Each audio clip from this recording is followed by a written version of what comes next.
Welcome back to another episode of the Money Mindset Hub podcast. I'm your host, Carla Townsend, and I'm a money mindset and success coach for female entrepreneurs who want to eliminate their money blocks and monetize their genius. 2024. This has such a different energy about it. And maybe it is because I am now full-time in my business, which is something I have been moving towards since I was pregnant 7 years ago with my first daughter. I remember commuting in the car to the city an hour each way, and I would just constantly be listening to podcasts and audiobooks around business and mindset and wealth, and listening to empowering stories of other women in business and mothers in business as I was about to step into that stage of my life. I had no idea what it would look like at that time, but I just started to change the way that my mind worked, move through the things that were holding me back, my limiting beliefs, my doubts, my fears, my objections, my projections, all of it. When I started to rewire my own mind, I realized a complete shift in my energy, in the way that I would think, in the way that I just wouldn't cast judgment anymore, in my relationship with money, obviously being one of the biggest transformations of my life. And everything began to change. And then I began to become the confident person that I am today. And it was so cool because this whole 7-year journey and I knew what it was that I wanted. And I knew that I always wanted to be the mum that never had to miss out on the things, that was there for my kids, that was there at my pickup and the drop off, and I could work from home. I didn't have to get babysitters. I didn't have to rely on other people to raise my children. That could sound brutal. I get it. But I didn't want to have to do that. Plus, my husband and I, we live 45 plus minutes away from all of our family. So it's literally just him and I here. So we've only ever had to rely on daycare, like 1 to 2 days a week for the last literally 7 years to help look after our kids, our 3 kids. But that is what I wanted. I just wanted that freedom, that flexibility, that capacity. And I always knew that I eventually did not want to have a boss. I wanted to be my own boss. I wanted to run my own show. And I knew I had what it took. Like I've been doing this leadership and coaching and all that for the last 10 years. So I could do it, professionally for teams of people. And I had such a knack of transforming them, their mindset, how they work, their work ethic, their productivity, everything. And I knew that eventually I would do something on my own. And then here we are. This is what we're doing. So seriously, wherever you are right now, like maybe you were the same as me and you were just like, it's a pipe dream. But at some point it's going to come true. You don't really know the how. You don't need to have everything figured out. You just need to continue putting one foot in front of the other in the right direction. And sometimes you think it's the right direction and it's not. You might go off track, but you'll always come back on. This journey has been full of so many ups and downs and moments where I literally thought, I'm not cut out for this. Like, how the hell am I going to do this? I need more time. I don't have enough resources. Like I need more support. I need more help. All these stories and narratives played out at certain times over those years, but I just got so much better at not listening to them and not allowing them to derail me from the bigger vision. So if you are someone who's like me and you're a big visionary, like for some reason you manifest like a mofo from visualizing the stuff that it is that you want and it's yours. And even if you don't 100% know it's yours, the vision is in your mind for a reason. The vision is on your heart for a reason. It was given to you to live it out. Please keep telling yourself that. Was one of the most profound things I had to keep reminding myself. If I have this vision, then it is for me. It is my responsibility to live this out, just like it is yours. So that could scare the shit out of you. It scared the shit out of me. But the more that you keep going toward what it is that you want to call in, you just can't stop. Like it becomes addictive at getting uncomfortable and seeing what you can really do. Showing yourself what you're truly capable of becomes addictive. And then you can't stop because you're also not showing it just for yourself, but you're showing it for your children. You are showing your children what is possible. You are creating new paradigms, new ways of living. So a super quick recap on a couple of like the big things that happened, I suppose, last year. And if you haven't reflected on your last 12 months, I encourage you to do so and just look at the things that worked well. And then look at the things that maybe didn't. And then that can lead into the next category, which I'm going to talk to you about, which is ins and outs. You may have seen this trend on Instagram. I love that. I got on board. So I want to discuss it a little bit deeper here and explain what it all means for me. And then maybe that will inspire you to have a little bit more intention as you go into the year, because I know personally how guilty I am of so many years not having an intention going into the year. It was only back in 2021 that I actually began to choose a word of the year, which is kind of like your theme or intention of the year, just something that you continue to come back to. So up until then, I didn't give a lot of intention into my life and into what it was that I was focused on that year. I always was in line with the vision, but I truly think that I could have created this life a hell of a lot quicker had I been more intentional, that's why I think this episode is so important to get you started. What is it that you want? What are you bringing in? What are you taking out? What are you moving towards? So, quick recap. This year was massive. I'm full-time in my business now, which is amazing. I ripped that Band-Aid off. So as of December 20, I'm full-time in my business, which is just exhilarating and also terrifying at the same time. It's both. But, that's duality, right? That's life. So that's exciting. That was one of the biggest things that I did. Every single time I clocked onto my computer for my part-time job, my password was full-time CEO 2023 for the whole year. So I knew that this year was going to be the year. But at the beginning of last year, I probably still would have pushed it off. I'm an accumulator. So for all of my ladies out there who have done my money archetype quiz on my website, go to moneymindset.hub.com/quiz. I am an accumulator. Okay, so I'm very calculated, and it is very difficult for me to rip off Band-Aids and security lifelines like that. But I knew that I had to do it and challenge myself. Okay, so if you're a fellow accumulator, you get it. Ripping off that Band-Aid, especially when you have 3 kids and a mortgage, right? It was a lot. And look, I envy people who don't have children or a mortgage and they're all in, because truly, from a financial perspective, so much easier. So that is something else that I just want you to reflect into. If you have been seeing people online and, maybe the ins and outs videos, maybe the trends, maybe what they manifested in their life, and maybe you're comparing it to yourself. Just remember, you are on your own timeline here. You've got your own timeline. Can we improve? Of course we can. You can improve your timeline. You can skip, you can collapse time, you can jump there, you can get there a lot faster. But you also cannot compare your situation to anyone else, okay? Because if I didn't have 3 kids and a mortgage and I was just working full time, could I have grown my business a lot faster? Of course.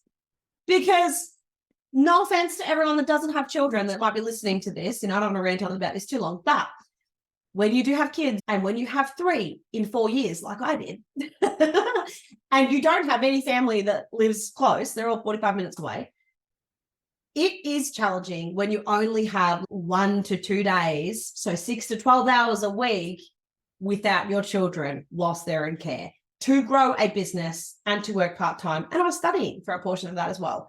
It's challenging, but can you do it? Yes. If I can, you can. But don't compare yourself, especially if you're a mom, to someone who doesn't have children, who's working a full-time job, because it truly doesn't equate. So there were several times throughout 2023, I thought, oh my God, she's hit this level. That's amazing. Like, I should be further along. Like, I relished my business about the same time. I should be further along. And I kept going, Carla, all these women do not have children. They don't have children. They had a full-time job. And then they could spend every other hour if they wanted to growing their business. And they could work till 10 o'clock at night if they wanted to. You could not. Like, you cannot. When you have 3 little kids at your feet, there's only certain times of the day that you can work. So don't compare yourself to those people. And honestly, nothing against their success. It's incredible. Like, some of the success that I've seen for women in this space is remarkable. And I applaud them. I cheer them on. I'm like, far out. That's incredible. And it's not a comparison thing, but I just know now to cut myself some slack. And you need to as well. Cut yourself some slack. If you are a mum and you are growing humans and you are growing a business and maybe you're working as well and maybe you're studying as well, it's a lot on your plate. So another big thing that happened this year was I was featured in Goss magazine. That was incredible. It was such a great experience. And it led to so many different other opportunities, like a online Forbes feature, which was amazing. And then so much more visibility and awareness, and my podcast reaching 67 countries around the world, which is just insane. So thank you so, so much. If you are tuning in and you have been tuning in for a while, or maybe you're new to this podcast, I'm going to bring it this year because we're going full hot and heavy with this podcast. So I'm so appreciative of you. And I just, honestly, the best thing I ever did was launch a podcast. That's the best thing I ever did for myself, for my own creativity, my own outlet, and for my business. It was starting the podcast. So if you've been thinking about doing a podcast, just do it. Something else that happened this year was my family and I went and spent most of August in Bali, which was so nice. That was our first family holiday as a family of 5 overseas since the world went crazy. And I'm just so happy to be back on the travel bandwagon with my family. This year, I cannot wait to go to a new country. Nick and I have discussed, we're like, every year we're going to a new country. We've gone to Bali so many times. I love it there, don't get me wrong. We love it there. We're going to be like 8 times. We've been so many times there, which is beautiful, but I don't want to keep going and reliving the same holiday, you know, when it takes a lot to plan a trip from Favs, you know. So anyway, I can't wait to go to different places. So what else did I do? I had one of the biggest realizations a few months ago now, but there was this one point I was a guest expert in a program, and some of the women were moved to tears, and it was just remarkable. Like, it was one of those moments that not much comes close to. Like in business, that was one of the most profound moments that I've ever had. I got off that call, I literally put my hands in my face and I just bawled. Like tears of gratitude and happiness, because I finally saw myself and realized that I'd become the woman that I dreamed of. I'd become the woman I dreamed of. That was pretty amazing. From someone who couldn't be the center of attention, hated when people would look at me, hated when I'd stand out, would literally rather hide. Even my own wedding, I couldn't even do a speech at my own wedding. And I've been married 9 years. 9 years ago, this woman couldn't even do a speech at her own wedding to thank her guests. And then here I am on a global podcast, like mentoring amazing women all around the world, and so confident and sure within myself. And I have zero self-doubt in myself. That is a big bloody change. If I can say, I'm going to toot my own horn for a minute. That's a big ass change. To go from that to this, not much rocks me. Not much rocks me. I'm pretty grateful. I'm pretty happy. I have a pretty good energetic force field now, so not much gets in, which we'll talk about in a second with our ins and outs for the year. But there's definitely been a few pivotal things that I've been doing for the last 3 years that have completely shifted and changed the game. So anyway, my quick question to you: what are a handful of your wins that you're celebrating for 2023? Because it is super easy to just reflect real quick and then go, okay, anyway, what's next? What are we doing next? But actually just take a moment to think about that. Think about what you did, what you achieved. Maybe it was tangible, maybe it was intangible. Truly, I think it's the intangible results are the most profound, because tangibly, you can't say, oh, I went from like this level of confidence to this level of confidence. Like, of course, you can do things like that with, you know, money and revenue, profit, all that sort of thing. That's easy to be tangible about. But when it comes to who you become, that makes someone unstoppable. That makes you unstoppable when you become someone who is unstoppable. I want that for all of you. I want you all to become the woman that you dreamed of. All of that being said, I only had less than 2,000 followers, like on Instagram, and I managed to get to this point. There's a lot to be said around growing a bigger audience and a following and focusing on that rather than actually focusing on the things that you want to and putting out the work that you love into the world. Because truly, like, you don't need more followers. You need a rock solid belief system in yourself, a supportive network of people around you cheering you on, peers, mentors, whoever it is, a reason bigger than you to succeed. There has to be a bigger why. There has to be a mission. And for me, I'm an accumulator, ruler, maverick. Okay. They're my money archetypes. Again, Go to moneymindset.hub.com/quiz. If you haven't done my money archetype quiz, you will get it. So I'm an accumulator, ruler, maverick. The accumulator is the inner banker, the ruler is the empire builder, and the maverick is the rebel with a cause. So when I say I'm here to build a legacy, and I always knew that I would be seen, known, and heard and create a big global impact from a very young age. I mean, I thought I was going to be like the next Britney Spears, like make an impact in that way, like in music and stuff. But turns out I'm doing it this way, and this way is just as fun. Before I dive into the ins and outs of 2024 and discuss them a little bit more, I want you to ask yourself this one question, especially if you're sitting there going, I have no idea what the fuck I'm supposed to write down. Like, what's in, what's out, I don't know. Ask yourself this one question and you will get clarity every single time. I don't even care what it's about, what it is that you are trying to do, create, decide on. If you want clarity, ask yourself, what don't I want? What don't you want? In life, in business, in health, in wealth, in relationships, in this decision that you want to make. What don't you want to happen? What don't you want to experience? Because the exact opposite of that is your clarity. The exact opposite of that is what you actually want. So ask yourself what you don't want. It's far easier. You're just tricking your brain.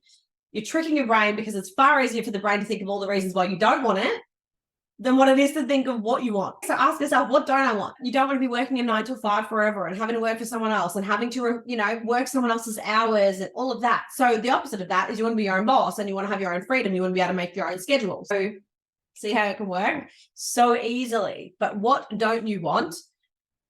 And the opposite is your clarity. As I was reflecting on 2023, I thought, righto, what's in for 2024? What am I focusing on? What are my intentions? For many years, I didn't have intentions. I just sort of didn't really put much of a focus on it. Was more focused on my own personal development without really putting much intention behind my time, if that makes sense. But the more I realized that I need to actually put a bit more intention into what am I calling in and what am I saying no to? Saying no is just as important as saying yes, okay? That is a tough one to learn, especially for all my people pleasers out there. I was a people pleaser. I was a perfectionist. I procrastinate to buggery, but it's because I didn't know how to say no and set clear boundaries. I just was saying yes all the time because I was obliged to, or I felt like I'll hurt someone's feelings if I didn't. That sucks. That's a sucky place to be because you're always trying to make other people happy and not really yourself. And then guess who ends up suffering? You suffer. And so does everyone who's close around you. So don't be doing that. Anyway, stepping more outside of comfort. This is something that I've just become obsessed with doing now. It's just stepping outside of a comfort zone. The more that you do it, the easier it gets. And the more that your zone of comfort, I suppose, changes. So there are things at the beginning that would terrify me. Like I remember the first time going on social media, like going on a story, videoing myself on a story. I couldn't tell you how many times I recorded that over and over again before I hit publish because I was shit scared and I was sweating bullets. But then it just got easier and easier. And then it was just like, oh, it's just natural now. So stepping more outside of comfort, right? Diversification and expansion. So what that means is expanding on my skills and on myself, broadening my horizons. Diversification more so means like my wealth creation and how I'm building a legacy, not just for myself, but for my family, and how I'm going to have my work carry on long after I'm gone. Diversification is a big one. If you don't want to rely on one stream of income, especially when you work for yourself, have a think about all the different products or services or all the different places where you have your finger in the pie. The average multimillionaire has at least 7 to 9 streams of income. What are yours? If you just go for 7, right? Like simplify it again. What is 7 streams of income? Do you have 7 streams? If no, what could that look like? Just have some fun with it. Because if you want to get to that level and be a multimillionaire, then you need to have a diversification. It needs to be a priority. So have a think about that and what does that look like and what's your goals there? Daily content creation. So far, I've created content every day. I've committed to myself that is what I'm doing for the whole year because I feel like I slacked off on my content game a little bit last year. I don't want that to happen again because I know that consistency does work. And I don't care what anyone says, it does. I have tried different things. I have tried posting every day. It definitely was easier a couple of years ago to grow on social media. The algorithm has changed. However, I don't really give a shit for the algorithm. I don't care to keep up with the trends. I care to share my message in the way that feels good to me. Carousels are fun. Reels are a bit fun. Static posts, I don't really care what it is as long as it's going out. But I'm not playing the game, focusing on the content and the message. So daily content creation is literally just getting back in the habit of creating. Sort of dropped it off there for a little bit and now I'm back. Maybe that's a challenge that you can do yourself, whether it be a podcast, whether it be a blog, whether it be social media, whether it be for your programs, whatever it is, just like creation of some sort. I love the saying, create before you consume. I don't know who said that first or where I heard it, but create before you consume. When you are so connected to yourself and your intuition, maybe you're like me and like lots of your best ideas just come either in your dreams, like you wake up and it's like this audible voice. I've had that happen before. It's so weird. This audible voice was just like, do it. And it was my voice talking to me, telling me to do something. Or in the shower, I get a lot of downloads in the shower when I get the privilege of having a shower by myself and not with all my kids. Today, I even went for a walk out in nature by myself and it was great. That makes me feel super grounded. So I'm leaning more into being more grounded because then that's where my best ideas come.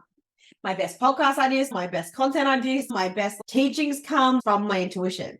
Embracing the laptop lifestyle. I am going to be taking myself out on more work dates. Just going for lunch somewhere, get a coffee, taking my laptop. Doing that more is a goal of mine.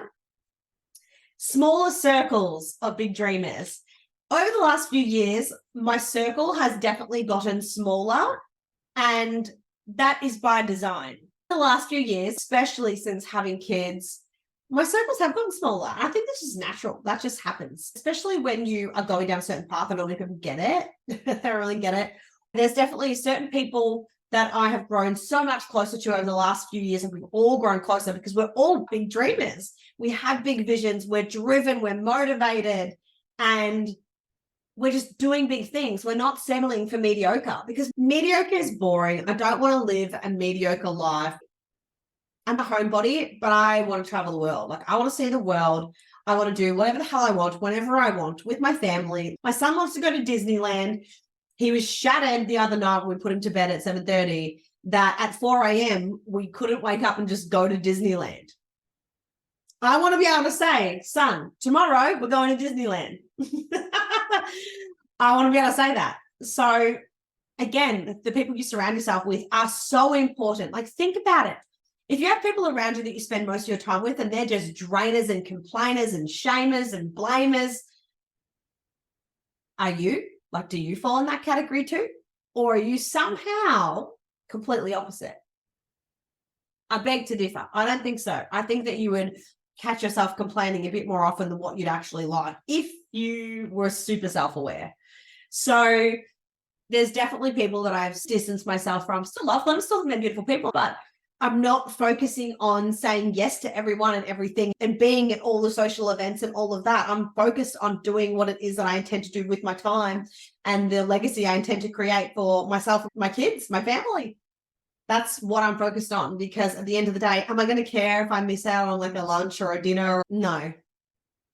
But am I going to care when I'm 90 years old and I kept saying yes to everyone else and saying no to me? Yeah, I'm really going to give a shit then. I'm probably going to be one of those old grumpy women. So let's not do that. So some extra ins while we're at it. Regular dates with my husband. Our last date, like proper date where we got a babysitter, was February last year at our wedding anniversary. It is almost our wedding anniversary again. And we haven't had another date night, just the two of us. Saying that, we do always, every single day, make time for each other when the kids go to bed. So when the kids go to bed, it's our time. It's just him and I. We watch something funny. We have our cup of tea, our chocolates or cookies or whatever it is. Like we always have that at least 20 minutes every single day at the end of the day together. So we don't necessarily feel like we're missing out on that. But that is something that's going to be happening more this year. So another one that's in is traveling to a new country every year with the family. We're already talking about Vietnam this year, potentially Fiji and Cambodia as well. So we'll see what's going on there. But that's exciting. I'm excited. Travel is a big deal for us. Like travel is just one of our values. And maybe that is for you too. The laptop lifestyle is great, guys. Is great. the laptop lifestyle, being free, making your own schedule, being able to work from anywhere. This is the dream. And I can't wait to be traveling to a new country every single year. If not more, that's what we want to do. Creating vision boards with my kids. Like I said, my son wants to go to Disneyland. So we will put that on his vision board and him what he wants to do there. Focusing on optimizing my energy. So I already train a couple days a week, but I really slacked off on walking, which I used to do quite a lot. So my little goal to myself is I'm either training in the gym that day or I'm going for a walk, just trying to move every day. And the next one is time expansion. So you might have heard of the Pomodoro technique. That's something that I love, given that I am someone who, for one, I'm a projector. So all my human design lovers out there, if you're a projector, you get it. You wake up, your cup's full, gradually as the day goes on, like it empties and it empties quick. And then you need rest. Like I can already feel it in myself now as I'm recording this podcast. I'm like, whoa, my batteries are dying because I put so much energy into a podcast or into coaching or into creating or into my kids. Like I put so much energy in. And also I'm an introvert too at the same time. So I always find that I need to be able to maximize my capacity and expand time as much as possible because my battery burns out real fast.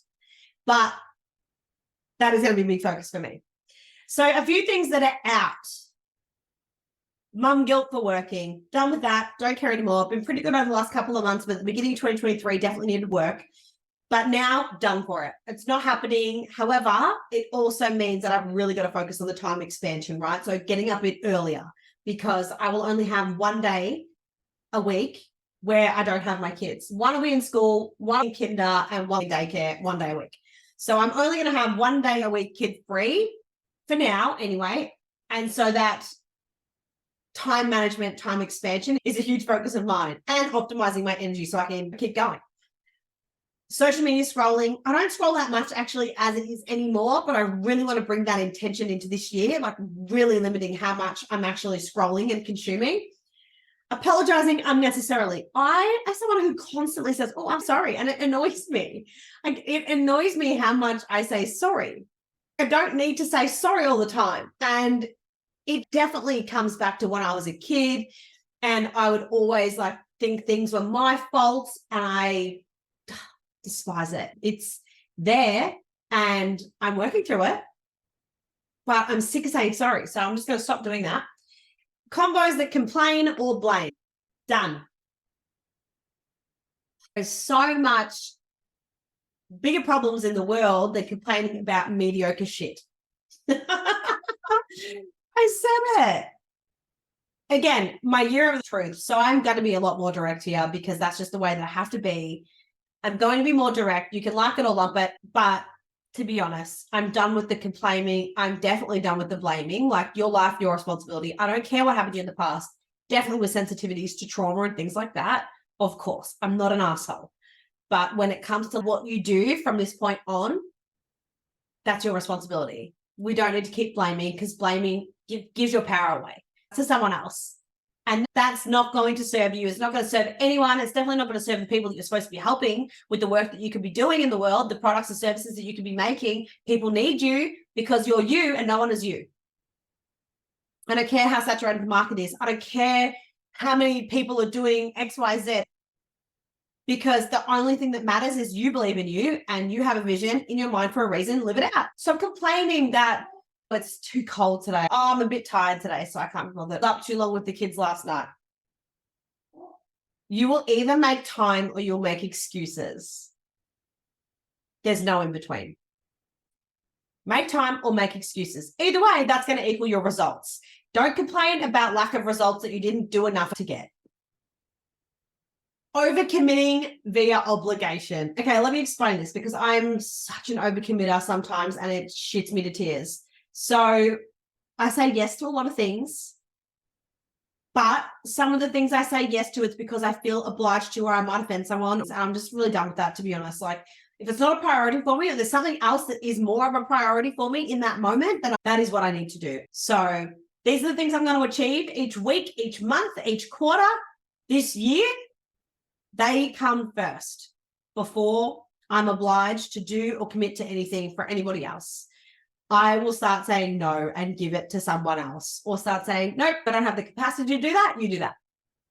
I was taking on so much stuff and trying to organize so much stuff when I was working, raising the 3 kids, growing this business, running the house, like just too much. And then I get burnt out and cranky when I overcommitted too much. So taking responsibility right here, that was my own problem. Can you relate to any of those? All right, quick recap. In stepping more outside of comfort, diversification and expansion, daily content creation, embracing the laptop lifestyle, smaller circles, regular dates, traveling to new countries, creating vision boards with the kids, focusing on optimizing energy, time expansion. Out. Mum guilt, social media scrolling, apologizing when I don't need to, combos that blame or complain, overcommitting because I'm obliged. Also, last 3. These 3 I've been doing now for the last 3 years. They have changed my life. 1, watching crime and drama shows right before bed. You become what you consume. Your mind is so powerful. What you put in your mind changes your mindset, whether you know it or not. But if you're watching crime and drama, it's filling your head right before you go to bed, what do you think's happening in your brain? Is your brain going to be full with like, oh, creativity and vision and all that? Or is it going to be like, shit, I'm scared shitless because someone could now break in and get me? Big difference. Don't get me wrong. I love shows like Power and Ozark. They were great. Haven't watched them since the start of 2021. The next one that's out. So instead of doing like crime or drama type shows before bed, Mick and I always watch something funny. Funny, have a laugh. It means we always go to bed in a good mood. The next one, watching the news. I do not watch the news, haven't done so for many years. I trust that the news that I need to know will find me, and it does. And often the news that I don't need to know also finds me, but I just choose to not consume it. I choose to not go into the conversation.